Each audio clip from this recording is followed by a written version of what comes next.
Hey, it's Josephine from the Pointe Job. I'm in Portland, Oregon right now, and I'm with some of the girls from June Taylor. Normally do just one dancer at a time so I can explain everything fully, but these two have similar problems but completely different solutions. So I'm going to be talking about getting over your pointe shoes today. So we're going to start out with Jackie. So Jackie, can you stand up for me? So there's many different reasons why you can't get over your box. She has really flexible ankles and she really shouldn't have any problems getting over her pointe shoes, but for some reason this shoe is pulling her back. And if you can kind of see, releve for me one more time, you can see that this part right here, right underneath the metatarsal, is actually going the opposite direction. Roll down for me. And if you look at her from the side, the pointe shoe is actually sloped up a tiny bit right here. So it slopes up and then the other side of the shoe is actually arching the other direction. Releve one more time.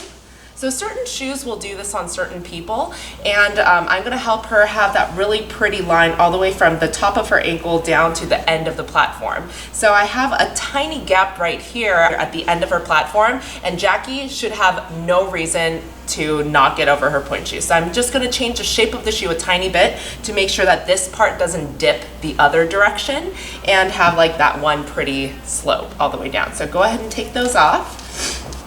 So I'm going to change the shape of the box a tiny bit. So instead of having the shoe curve up, I want it to go down so it's like that really pretty line. And this is much more about aesthetics than anything else at this point because Jackie has really mobile ankles and she's really flexible. So I'm not really fixing much else. We're just trying to change the box so that it's just a prettier shoe and a prettier line. So what we're going to do is I'm actually going to give her a shoe that's a little bit rounder right here so it doesn't dip underneath. If you look at the shoe, it kind of curves down. And if I feel how thick it is, just right underneath the metatarsal, it's like that thick. It's pretty thick right there. So I'm going to make sure that that is a little bit lower and then this part curves up a little bit more. So I'm going to have you try on this one. So a lot of dancers in training, I fit for technique and skill rather than aesthetics, but Jackie's at this point where I'm really starting to look more at the shape and how pretty it is because she's more of an advanced dancer. So in this case, we're gonna go a little bit higher in the crown and see what her ankle does. First position, bring her left foot up on pointe, press up on both feet. See how it curves a little bit more now? So there's absolutely no space at the end of the platform. So this is what I want her to do. We're really lucky with Jackie because usually this type of foot, it twists in a lot of shoes.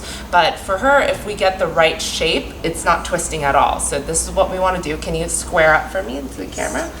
So this is a little bit more stable because she's getting all the way over the platform, and then we have that really pretty line going all the way to the end. So this is what we're gonna do.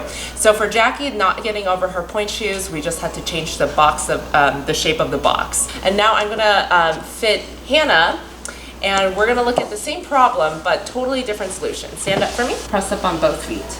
So in most pointe shoes, Hannah has trouble getting over her shoes.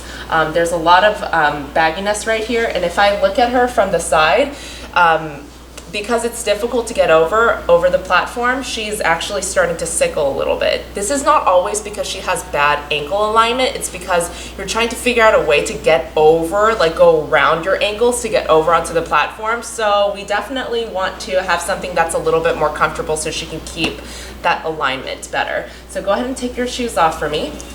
So both of these dancers, this is not always a solution for not getting over your platform. Her feet are so tiny, but she's in a shoe that has a really long vamp. Can I see that?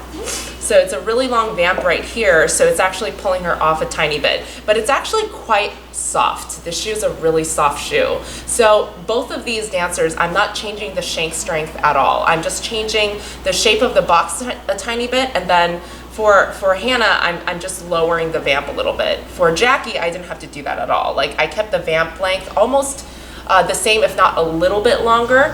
But for Hannah, I'm gonna do something a little bit shorter in the vamp so it doesn't prevent her from pushing over. So go ahead and put that on for me. And of course, we're in Nutcracker season right now, so we definitely want something that looks really pretty from the stage. So Similar shank strength, so it's about the same as what she's already in right now, but that's a much prettier line. Also, this wasn't something that I was trying to do necessarily, but the heel height is much better, so she doesn't have that really baggy, weird chin thing going on at the back of the heel. So shorter vamp right here, so she's getting over a lot easier. And this is something that Hannah has struggled in a lot of different shoes. She's been trying to find a shoe that she's able to get over in, and she's not sickling at all anymore. So it's definitely something that we had to fix in terms of how far she's getting over. Sometimes when dancers are working too hard, it does you a disservice because you're trying to like go around your ankle, you start to overcompensate, and that's when injuries happen. So we definitely don't want to do that. So yeah, two different solutions. Can you go into parallel for me? So the vamp is this part right here. The vamp and the box makes a huge difference. So we just lowered the vamp a tiny bit, kept the same shank strength, and it is a tiny bit higher in the crown than what she was in right now, but that wasn't like the main reason why she's now getting over her pointe shoes. And she's actually quite even between her left and her right. So that's another good sign, because it's usually your left that's harder to get over, right? We all have a favorite foot. Her favorite foot is her right. But now she's a little bit more even. So that's our main goal. So both of these dancers have the same exact problem of not getting over, but very different type of feet, very different type of shape, very different type of ankles and flexibility and strength. So we had two very different directions.